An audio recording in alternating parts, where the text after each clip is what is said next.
What's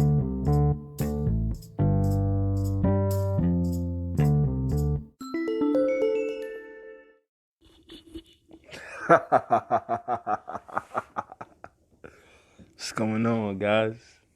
Happy Sunday. Y'all out here having holly jollies. Y'all out here having holly jollies. It's been a holly jolly for you. If it has, I'm happy to hear that. If it hasn't, you are not alone. You are not alone. I am here with you. It's been a rough one for a lot of people, you know what I'm saying? So don't feel bad. Don't feel bad at all. Don't feel bad at all. Keep your head up. Stay motivated. Stay focused. We almost there, man. We are almost right there.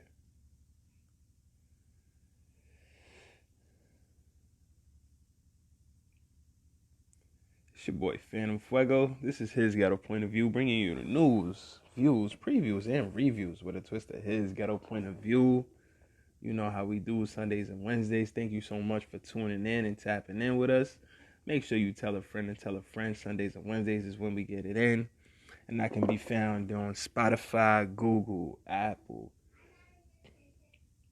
Anchor, Radio Republic, Overcast, Pocket Radio, and all dope places where podcasts are shared, listened to, celebrated, frowned upon, yelled at, screamed at the top of your lungs, nodded to as you drive to work, or, used as you bob and weave, working out that heavy or that speed bag at the gym.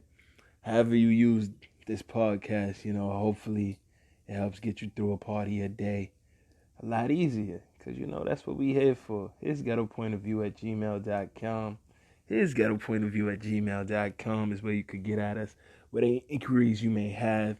Any questions you may have, please get at us right there. Also, don't be afraid to send a shout. Any question you might have. Hate mail, love mail, I love it all. If you are interested in having your stuff featured on the show, displayed in front of our audience, his ghetto point of view at gmail.com. His ghetto point of view at gmail.com. And please make sure to also add us on Instagram, HGPOV, his ghetto point of view show, his ghetto point of view podcast. Definitely check us out, hit us up, get at us, man. We just here to grow and vibe with you, and we so appreciative of this amazing audience that we have, this amazing community of people, this little family that we building here together. You guys are amazing. You guys are stellar. Y'all not fans, y'all family, and I super appreciate the dialogue and the discourse and all the great ideas y'all send me to my inboxes. All the links to stuff, all the videos, all the different news y'all keep me up on that allows me to get up here and be as sharp as I am. I super appreciate it. I would be nothing without y'all. And I'm truly humbled and honored to have such a great audience to rock with me twice a week. How's y'all week been? How's things been going in y'all world, man? I know, these times can be very stressful for people. These times can put a lot of unnecessary, undue pressure on people. It's already been a crappy year. It's been this year is taking things up. Like, this year puts the stick in shit stick. Like, I don't mean to be so vulgar, but this year really puts the stick in shit stick. Like, this is the stick covered in shit that people was talking about. This is it. This is the stick, the dog turd stick. this is absolutely it, man. And it's like, no matter, you think it's over. Damn, we at the end of it. We at the end of the year now, and you think just when you thought it was over.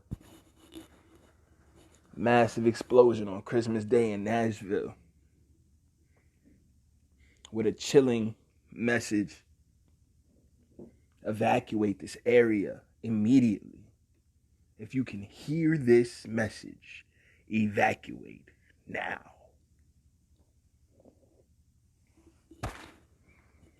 Excuse me? Excuse me? What type of time is we on? Evacuating that.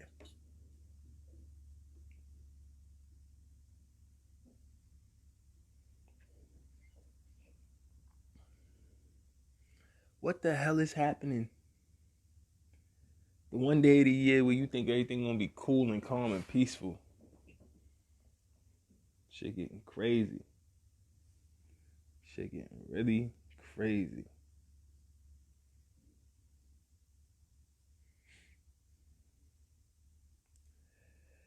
Stuff is getting really, really insane out here.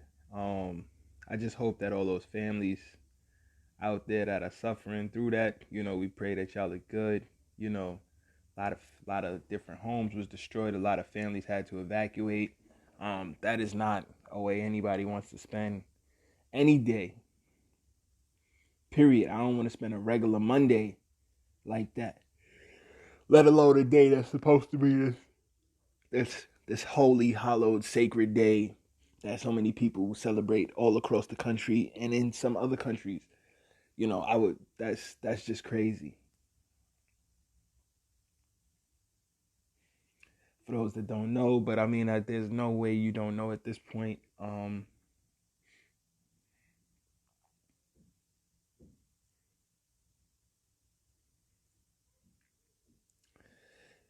The suspects allegedly named Anthony Quinn Warner, and he's alleged to have died in the explosion there during Nashville. This is the suspect behind the Christmas Day bombing in downtown. It's a Fox News article. Nashville has been identified as 63-year-old Anthony Quinn Warner. Authorities confirmed during a press conference on Sunday.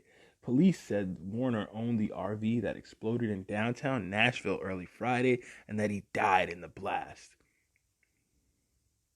Human tissue was found amongst the debris left behind by the explosion, and DNA examinations of the tissue samples by the Tennessee Bureau of Investigation and the FBI were found to be consistent with Warner. In addition, the Tennessee Highway Patrol uncovered a vehicle identification number from the remains of the RV, which revealed it was registered to Warner. Authorities said that while they are still following leads, there is no indication that any other people were involved. Police added that a motive for the bombing remains unknown and that officials are looking to speak with anyone familiar with Warner's ideologies. Pretty much like, seeing if he was tied to any type of terrorist groups, foreign or domestic. This is crazy. Police are interviewing individuals identified to have been known by Warner and are still processing evidence from the scene. In addition, police stressed that Nashville is considered safe and that there are no known threats against the city. However, a curfew will be in place in the area of the blast while the investigation continues. Warner was believed to have lived at a home in Antioch, Tennessee. The FBI and several other law enforcement agencies searched the home for several hours on Saturday. The home address on Google Earth shows the same RV parked in different places on the property dating back several days. Separately, a law enforcement official told the Associated Press that federal investigators have started examining Warner's digital footprint and financial history. They are also examining a recent deed transfer of a home in suburban Nashville. Warner had experience with electronics and alarms, according to public records. Police said the RV sounded warnings to evacuate a 15-minute countdown to clear the area. The voice of the woman on the recording is believed to be a robotic computerized voice. The RV also blasted a song before it detonated, which is identified by law enforcement as Downtown by Petulia Clark. What? Investigators have continued to piece together how this individual could have assembled a bomb and over what time frame. It's just going to take us some time. Douglas Korneski, the special agent in charge of the FBI's Memphis field office, said at a Saturday afternoon press conference, "Our investigative team is turning over every stone to understand who did this and why." The attack, which damaged an AT&T building, has continued to wreak havoc on cell phone service and police and hospital communication in several southern states as the company worked to restore service. This is crazy. Now a bunch of people don't have the AT&T phone service. I mean, this is just a mess. And earlier this week, there was some other explosions, just unrelated ones. There was a BGE building where there was an explosion on the rooftop, and the two people had to get rescued off the scaffold. I believe that was in Atlanta. Out here in New York City, a truck uh, got into an accident just inside of Queens area, and the trucker, it was like a gas truck, and that had explosions. I mean, this is just insane. And uh, Duddy Wood neighborhood in Georgia, I believe. There was also I'm sorry, the BG&E building is in Maryland. That's in Maryland, outside of Washington, D.C. And there's a housing complex called Duddy Wood or Dunnywood. And the whole housing complex went up also from a gas explosion. So, I mean, you really feel for people who at these times when it's cold, it's chilly, so close to, the end of the year, so many people's family may be in town for different things. Kids are home from school, things of that nature. And you to have these be the initial experiences people are having, I mean, it's so traumatizing. It's very, very tragic, man. Our hearts and our thoughts and our well wishes goes out to these people because no one deserves this, man. No one deserves any of this. But back to the Nashville situation, I mean, that's just crazy. I mean, it was so chilling. I saw some raw footage of the aftermath of the situation. I caught it early in the morning on Friday, and I mean, it just looked insane. Like it looked like something out of a movie. And then to get more information on it and to hear the chilling message, I literally thought of some something out of like it sounded like the voice you would hear from like The Purge or something. Like it was crazy if you can hear this get out, and then you just see this massive blast, and it's like we can only hope. It seems like they were able to evacuate the whole area in time. Thank goodness, man, because that's just that's an absolute mess. I mean, what do you do with that? What do you do with that information? Except, try to send up well wishes to the people. Hope everybody's safe. Hope everybody's safe and sound, and just try to see where we take it from here. But what else can I say? But this is his ghetto point of view. We bring you the news, views, previews, and reviews with a twist of just his ghetto point of view.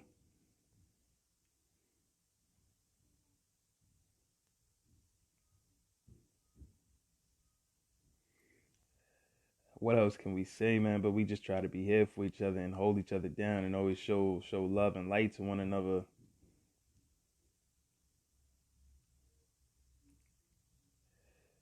Because without that show of love and light to each other, without that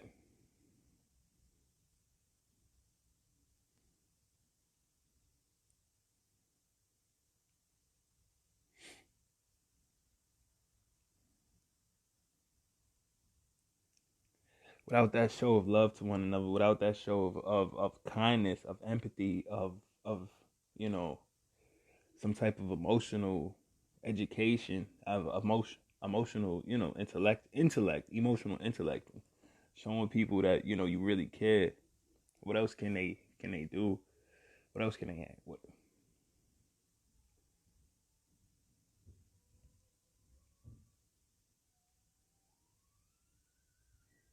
What else? What else can they have?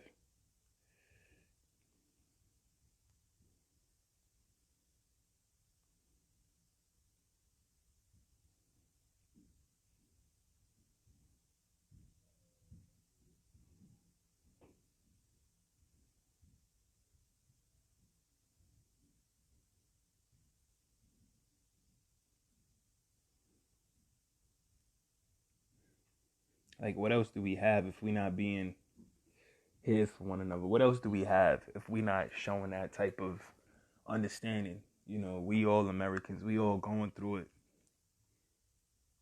This is crazy. Nobody want to be waking up at Ross crib. Thank goodness that stuff like that is there and available for when these type of emergencies happen.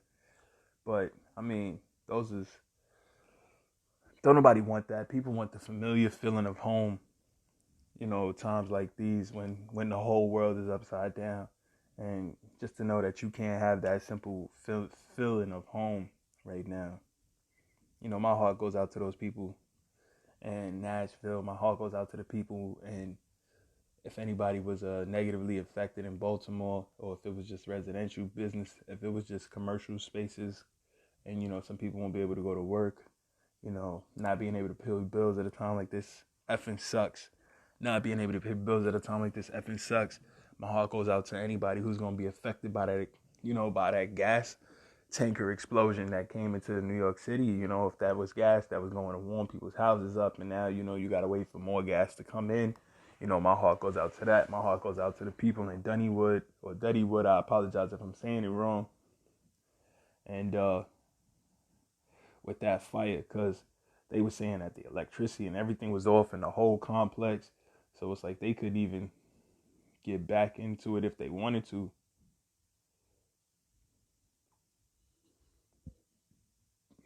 So that's just very sad, Stuff like that is just very sad.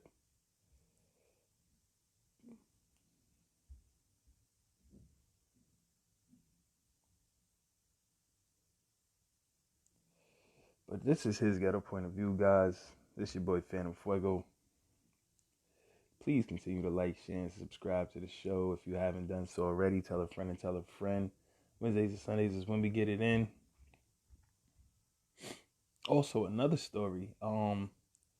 A couple ends 840 plus days of asylum, hiding in a church in Philly. This is a very interesting story, guys. CBS News reports a couple emerges from sanctuary after hiding out in West Philly church's basement for 843 days.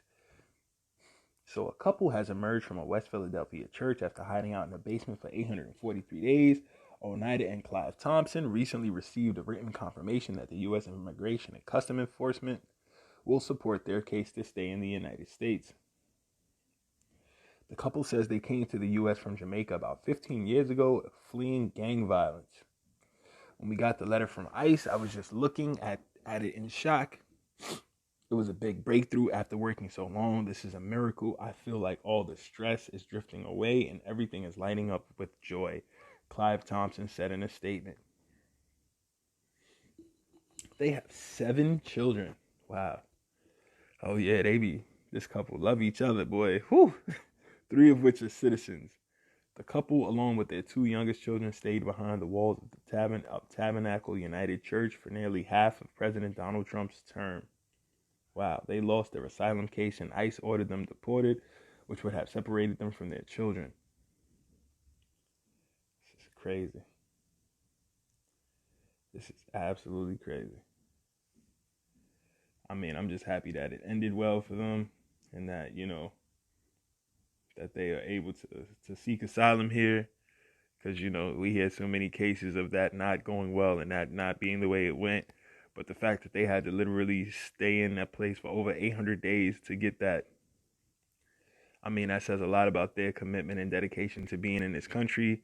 And I really hope that works out for them, for the Thompson family, because not seeing your kids for over 800 plus days, that's got to be hard.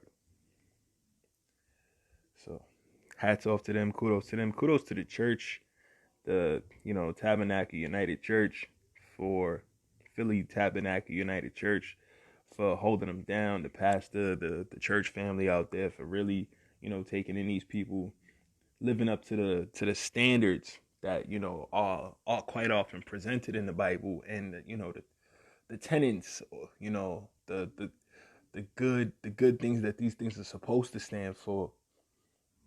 The pillars, the noble virtues, these lofty goals that these places like churches and, ministries are supposed to stand for, but far often people being human, people being, people fall short, ministries fall short, ministers fall short, nuns, deacons, clergy members fall short, fall short, fall short, lay people fall short all the time, rabbis fall short, bishops, popes fall short, man,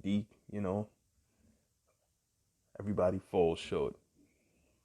So when you hear something like this, just imagine the amount of a financial undertaking it was to take care of and accommodate this family and this couple and their two younger children at this church for all this time. That's a very noble thing. That's a beautiful thing, and we need more churches to actually be in the community doing this kind of work, because that's what a church is there for. A church, to me, should be there to positively impact the surrounding community, not be afraid of losing their tax ID, their tax status, or losing a particular stipend or a particular grant, or losing a donor because they get themselves politically involved in things, or get themselves involved in hairy situations in the community that they're donating their donors, or the local government, city government, state government says, that's really not what your business and not what you're tasked to do. They're tasked to do everything that the community needs. And that should change depending on the community that particular church, ministry, synagogue, house of God, house of worship is in. Whatever the needs of the community that the house of worship is in, it should serve those needs. If your community needs reading and writing programs because people are way behind, you should have reading and writing programs. If you in a community where most of the people are, first and second generation immigrants, and they don't really know how to speak the local languages, or don't really have skills that are translatable, but you got them coming to your church regularly, bringing whatever little tithes and offerings they can, trying to help out as much as they can. The church should be giving all of that energy back times 1,000 to them. Because if not, then what the hell is the church for? If not, what the hell is the church for? Just to be a place where we bring our latest fashions and, we tithe and offer?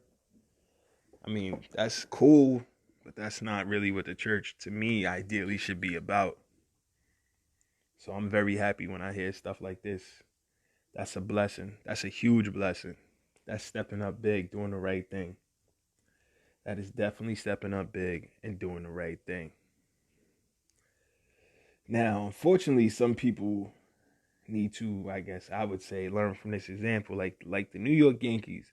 Some people say this is pocket watching, why you hating?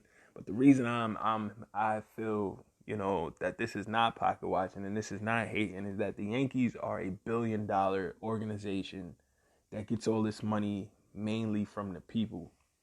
People buy jerseys, people watch the Yes Network, people watch all the programming on the Yes Network, people buy cable subscriptions. And if you live in the New York area or the metropolitan area, and the Yankees or the Yes team is a part of the package in your cable package or your Hulu package, what have you, you are paying, some of the money you pay goes specifically to cover those sports teams and the deals those sports teams have with the cable, the stream providers, the Hulus, the YouTube TVs, etc. of the world. Some of your package goes specifically, like a good portion of it goes specifically to pay the ESPNs, goes specifically to pay for MSG, for Yes, whatever your local, if you have Fox Sports Ohio, Fox Sports California, if you have NBC Sports in different states,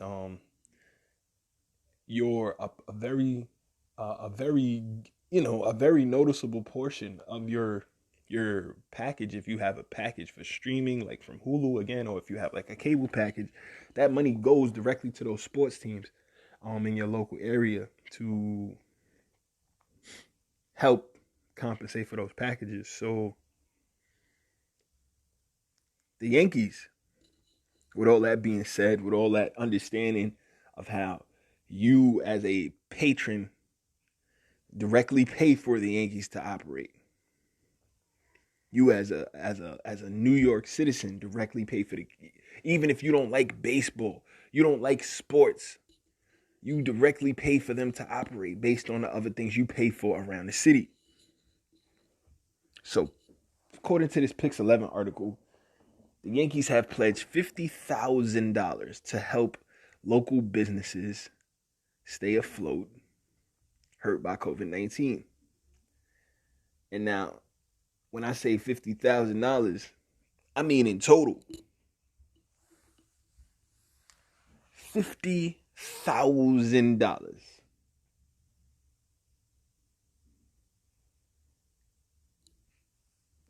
Excuse me? Not for one business, for like 10 businesses. So they'll each get $5,000.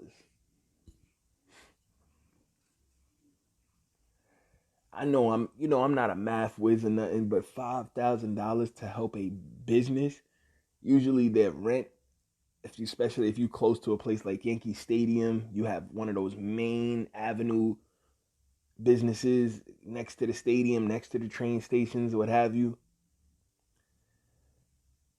You're probably paying it if at least at minimum like $1,000, $1,200, maybe $1,500 a month in rent. That doesn't include supplies, electricity, staff pay, and you're operating at like 25% capacity because of the new COVID laws. And you having to do a lot of operating online. And a lot of businesses are transitioning to online and doing it smart, and they're gonna thrive in the new business models, doing it. They may even start saving money, not needing as much of a brick and mortar footprint.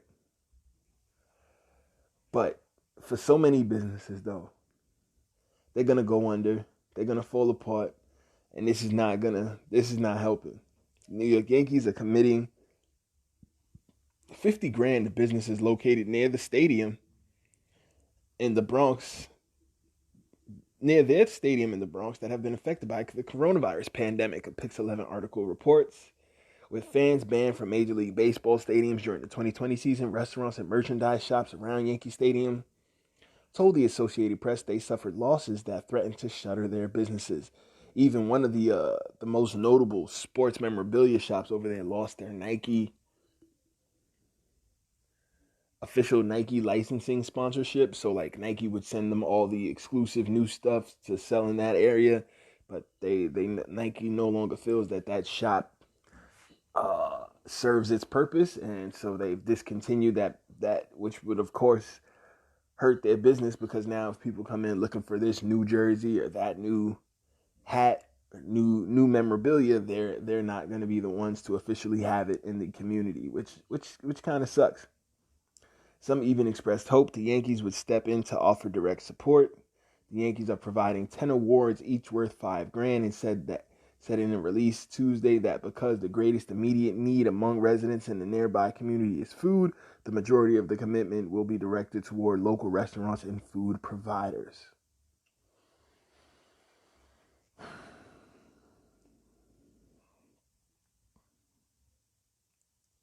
I just feel like the Yankees could do so much more. You could tell me I'm wrong. You could say, oh, that's messed up. I just feel like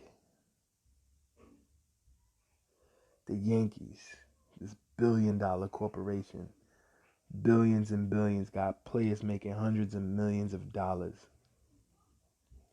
could do so much more, man. I really feel like the Yankees, understanding all of the plight that's been going on here in New York City, but especially in their local community of the South Bronx, which is arguably one of the poorest congressional districts in all of America. That just means that it is one of the poorest places statistically in the entire country when you add all of the people that live there, their incomes. It's arguably one of the poorest places in the entire country, right here in New York City. Crazy, right? They say that next to immense wealth, though, you'll find immense poverty. That there's always that contrast going on right next to each other. So always where you see billionaires living in these really lofty penthouse apartments, there'll always be homeless people not too far around, because where else the homeless people gonna go to beg? Great. I mean, it sounds crazy, but it's kind of real. They say that's also why like cities like New York and LA and stuff, Boston, Chicago have massive rat problems, because there's so much resources in those communities in such densely populated areas that of course you're going to have a lot of vermin. I just feel like this is not enough. The Yankees could do so much more. And at times when people are questioning whether the Yankees get it, whether the Yankees understand, whether the Yankees are New York City's team and New York City and the people that understand the plight of New York, they regularly show that they don't. They regularly show that they are oblivious, that they are just some rich guys that just happen to be in the South Bronx. They're just some super rich, super wealthy people that just happen to be in the South Bronx. So, that's just very disturbing. That's just sad. Because you saying you understand that there's food. Food is an issue to people. Are you giving out food? Have you donated to the food refrigerators? Free food refrigerators have popped up all around the city. Shout out to my dude, Paperboy Prince, for helping lead that initiative. Recently ran for 7th District Congress in Brooklyn. And he's been leading a initiative to help feed people all throughout the city with those refrigerators that you've been seeing pop up in several different locations in every borough of New York City. If you see a refrigerator, you need some food, feel free to stop and grab it. Grab all of it if you want. He said that's not a problem. They're looking to try to continue to give out as many pallets of food as they can. As I get more information about it, I'm going to keep reposting it and posting it. And if you're looking to help, if you have any food that you could donate, if you have any experience driving trucks to donate, refrigerators to donate, please let us know at hisghettopointofview@gmail.com, hisghettopointofview@gmail.com, and I'll make sure all of that stuff gets to Paperboy Prince and to the initiative that they're doing, helping battle food insecurities here in New York City. And also, please donate. Any donations you make will definitely get to the right hands and to help the needy people at these times. You can donate directly to me on my PayPal at paypal.me/Phantm, Phantm Phuego, Phuego. That's paypal.me/PHANTM PHUEGO, or on Venmo at Phantm PHANTM Phuego PHUEGO the number 4 and the number 2. So that's Phantm Phuego 42 or Phantm Phuego 42 for my people that are like to be technical with those QWERTY words on those keyboards and those underscore dash hyphens. It's all the same shit. Not playing. It definitely is not. And some people get really upset about those things. But shout out to my dude Paperboy Prince.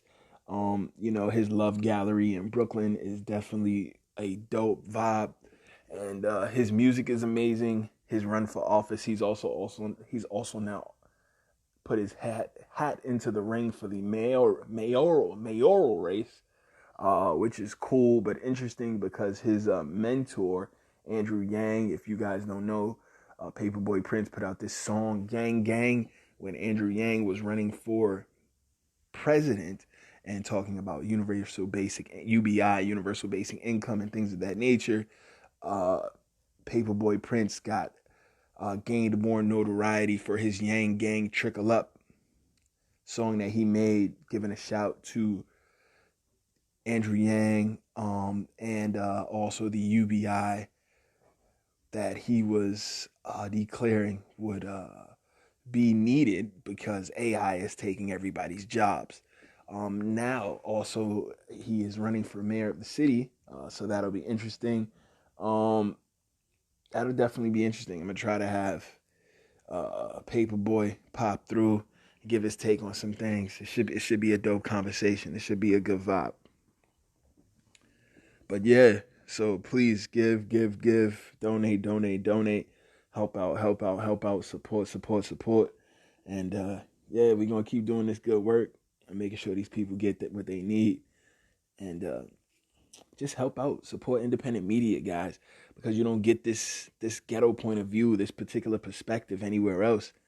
And if it's with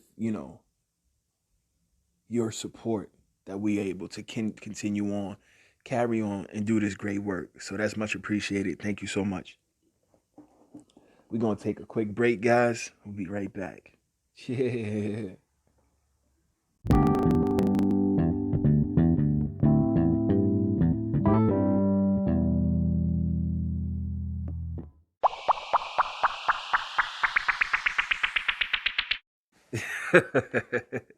Yeah, gang, we back. Um, so yeah, guys, unfortunately in the news of more people who definitely would make Santa's naughty list if such a thing really existed. Um uh, President-elect Joe Biden states that at this point he's no longer looking to do an immediate school loan forgiveness initiative for college students. Uh, According to a recent article in Forbes.com, Biden says he's unlikely to cancel up to $50,000 in student debt by executive order. Now, that doesn't mean that it wouldn't get done by, some bipartisan type of agreement, but he's no longer going to do it by executive order as, many had anticipated.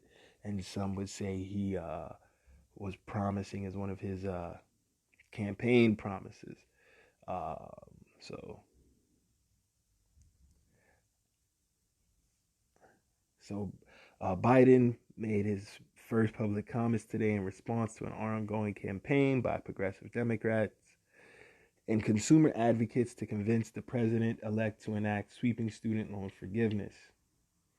Speaking candidly to the Washington Post and others in media about the challenges he will face in January and the limits of his executive power, Biden said, "I'm going to get in trouble for saying this. It's arguable that the president may have the executive power to forgive up to $50,000 in student debt. Well, I think that's pretty questionable. I am unsure of it. I'd be unlikely to do that." Earlier in that day, Biden had reaffirmed his general support for broad student loan forgiveness, but suggested that he would support a smaller amount of $10,000, which is initially what a lot of people thought it would be anyway. Last week, Representative Ayanna Presley and other House Democrats introduced a resolution calling on Biden to cancel $50,000 in federal student loan debt for every borrower using executive authority. Senate Democrats, led by Senators Elizabeth Warren and Chuck Schumer, had introduced a similar resolution earlier in the year. A diverse coalition of 237 civil rights and consumer protection organizations, including the NAACP and several national labor unions, sent a letter to Biden in November urging him to use executive authority to cancel federal student debt when he assumes office in January. President-elect Biden can and should cancel student debt on day one of his presidency, said Ashley Harrington, federal advocacy director and senior counsel at the Center for Responsible Lending at the time. The organizations and several Democrats in Congress have argued that the Higher Education Act provides the president with broad authority to release borrowers from their student loans. Some student loan legal experts have argued that using this provision to cancel student loan debt is legally sound, but others have expressed concern that such an executive action could face serious legal challenges as an overreach of executive authority. Forgiving $10,000 in student loans would eliminate all outstanding student loans for over 16 million people, or a third of all current student loan borrowers. That level of student loan forgiveness would also reduce the balances of another 9.3 million people by half. Ultimately, over 50% of outstanding student loan borrowers could see significant relief with just $10,000 in student loan debt cancellation. Me personally, I owe a hella amount. I know a shit ton of student loan debt.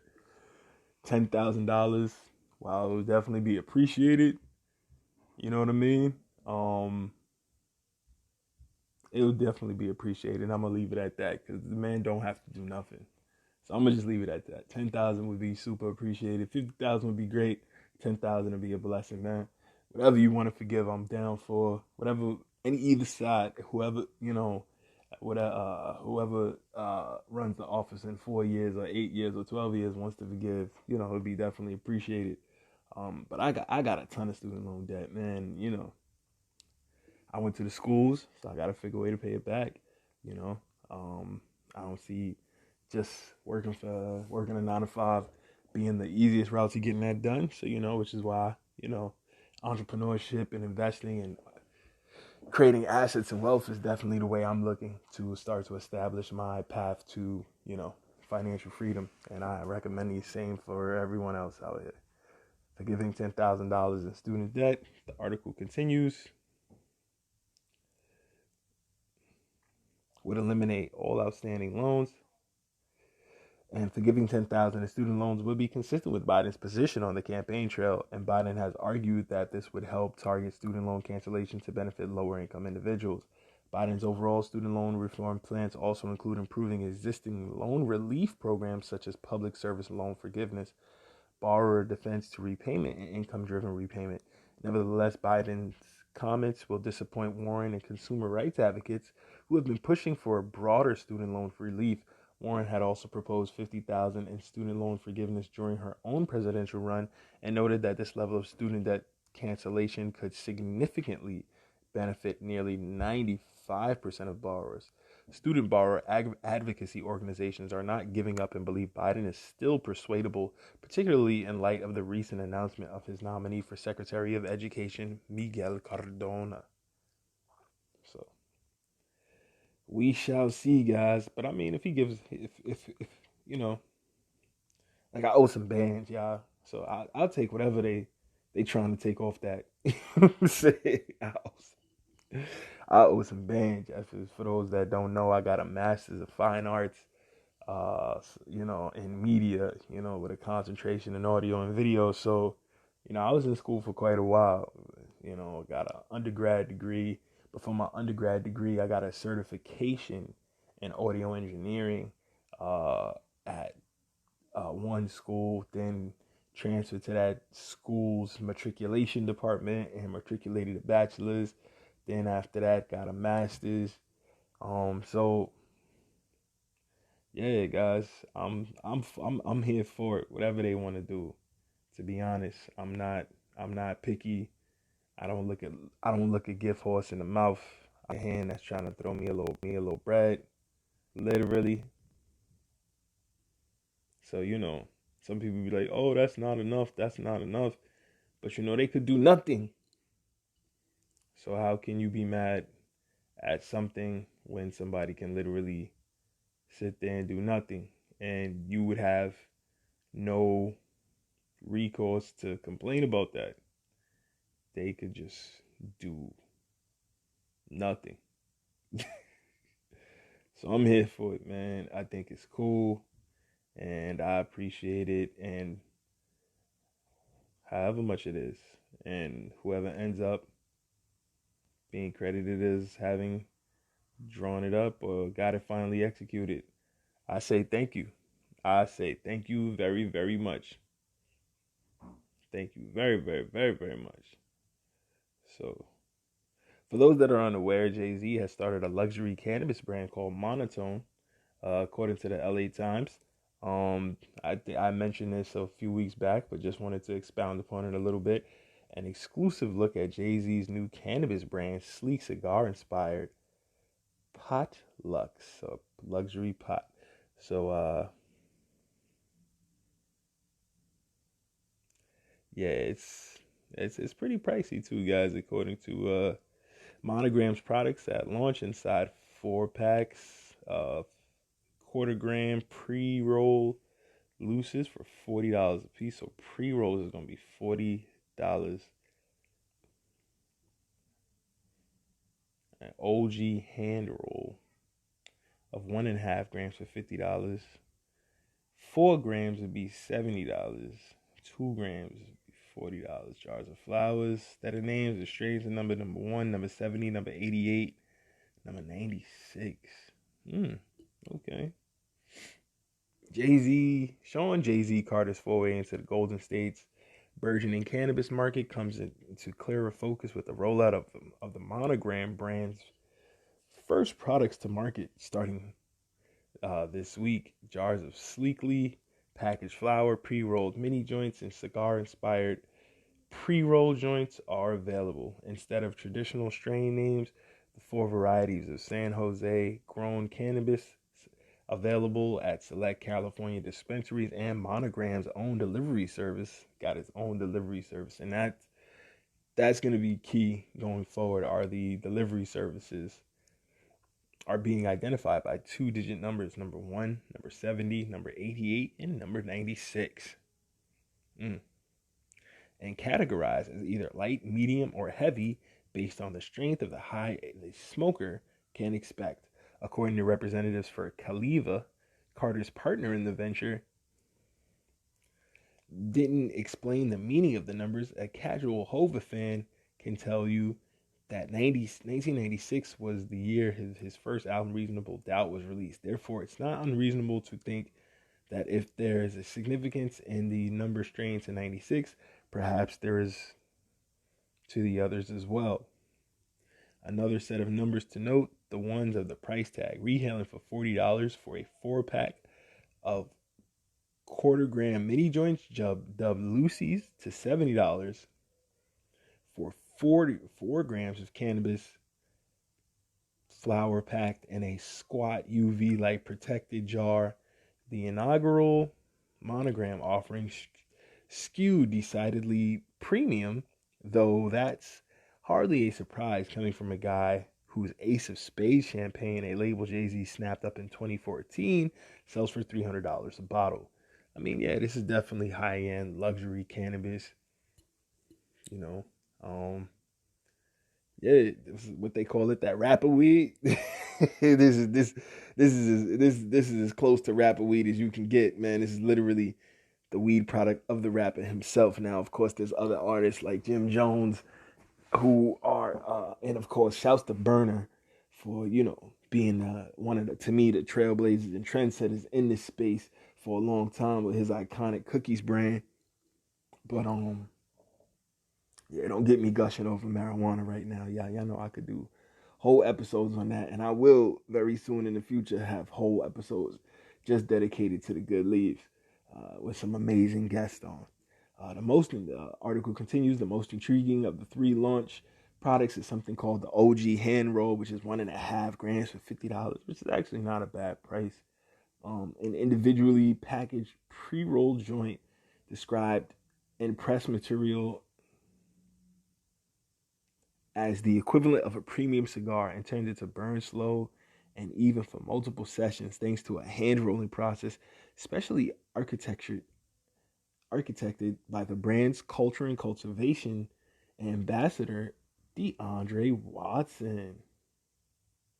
San Jose-based vertically integrated cannabis company Caliva first introduced in 2019 that it had tapped Carter to serve as its chief brand strategist. 2 months ago, it announced that one of the first fruits of their multi-year partnership would be a cannabis brand called Monogram. Since that announcement, there has been a seismic shift in the cannabis landscape. In November, 5 additional states legalized some form of cannabis use at the ballot box, bringing the total number of recreational use states to 15 and medical states to 36. That was followed in December by a symbolically historic vote in the House to federally decriminalize cannabis. Yeah, because, it has no, it's very doubtful that it's going to pass, the Senate, which it would need to do. It would need to pass the House and the Senate, and then it would need to go to the president's desk to be signed. But, the House, they passed it, and they knew it wasn't going to pass. So, even if there were people in the House who felt the way about it, they would keep that, to themselves, because, they were just symbolically saying, hey, we see that the UN recently lowered the criminal ranking of it, took it off its top tier and lowered it down. So now more testing can be done with it, more funding can be given to it for testing so people can see the medical benefits. So, slowly but surely, guys, slowly but surely. There's also been a flurry of activity surrounding the parties involved in the Monogram brand. In late November, a publicly traded Canadian company called the Subversive Capital Acquisition Corp announced that it had entered into agreements with Caliva, Carter, entertainment company Rock Nation, founded a dozen years ago by Jay-Z, and Santa Rosa, California-based cannabis firm Left Coast Ventures to perform a multi-tentacled weed-focused behemoth called TPCO Holding Corp, also known as the parent co. The transaction is expected to close in January, at which point Carter will become the parent company's chief visionary officer. A clue to what Carter's vision might include can be found in his comment in the November 24th announcement of the deal. Although we know we can't fully redeem the injustices created by the war on drugs, it read in part, we can help shape a brighter future and an inclusive future. The brands we build will pave a new path forward for a legacy rooted in equity, access, and justice. So hopefully this means dispensaries and ownership, not just jobs, not just managerial positions, not just, I do all the work, I bust my tail, but I get to hold the keys while you get all the money, not just put my name on it while y'all run it, as has been going on in places like LA where people come out of jail, and because the laws of the state are giving them, quote, giving people with cannabis felonies on a record the opportunity to get first dibs at opening some of the dispensaries and getting licenses, but you got to have hundreds of thousands, if not millions of dollars to execute the process properly with lawyers and paperwork and bidding on contracts, etc. Greasing palms, all that good stuff. It's so much money you'd have to have. A lot of times what's been happening is criminals have been licensing their name to companies with the capital in exchange for a yearly fee or a small percentage of, some stocks, very small percentages of some stock options, which is very unfortunate because you should get so much more. Especially you're a nonviolent offender, all you did was sell the same flowers that now people are selling for legally and investing millions and millions and billions in, and it's being traded on the stock market while people still sit in jail. I mean, that's just disgusting. So the article continues to say starting in December, Monogram products will be available via delivery across the South Bay and Greater LA area, as well as San Francisco, and at select Caliva operated dispensaries, including Deli by Caliva, locally a delicatessen themed dispensary in Bellflower. So yeah, very high end, upscale cannabis, and I think that's dope. And I think if there's some fighting for people who are still sitting in jail going on at the same time, I think that is even better. You know what I'm saying? Because we gotta figure that part of the situation out. You can't have companies like Anheuser-Busch, Budweiser, etc. Well, Anheuser-Busch makes Budweiser, right? Like Anheuser-Busch, Heineken, Blue Moon, all these companies making weed, beers, all these companies investing in making edibles and tinctures, and you can't have that while these people sit in jail for nonviolent crimes just trying to sell flowers and feed their families. There's gotta be something, some way we resolve that. There's gotta be some way we resolve that. That doesn't make any sense. And that's not the country that we should be living in. None of us should be happy to live in a country which literally is building its backs on people's pain and agony like that. Literally building its riches off of the pain and agony of others. The hypocrisy in the laws. It's just disgusting. But that's it tonight, guys. We're gonna wrap up kind of early. Uh, got a lot of things to go to get into. Definitely appreciate you guys always taking the time to rock and vibe. Definitely always appreciate you guys taking the time to rock and vibe. See you guys on Wednesday. It's gonna be a great show. It's gonna be a nice show. End of the year vibes. Man, oh man, stay safe out here. Stay well, stay blessed. Continue to manifest abundance. Continue to live in peace and truth and light. And, fight for freedom, fight for justice, even in the face of adversity. Don't always strive to be the cool person at the pool table. If that means being quiet and having to take people doing crap and watch why people get treated unjustly, forget being the cool kid at the tool table. Be the cool kid for real. Be the cool person you really was born to be. Let your wings soar. Let your wings fly. Let yourself be great. Don't ever fear your own success. Don't ever fear how powerful you can be in the future. Love and light, gang. See you Wednesday. We out of here. As always, you can reach me at hisghettopointofview@gmail.com. Hisghettopointofview@gmail.com. Much love to AJ's Kitchen, always catering for us. AJ's Kitchen at gmail.com. AJ's Kitchen at gmail.com. They can also be found on Instagram, KITCHINN, and Twitter. AJ's Kitchen at gmail.com. Proudly serving the tri-state area. Happiness served. Order up. Have a great one, gang. Peace. We out of here. Later.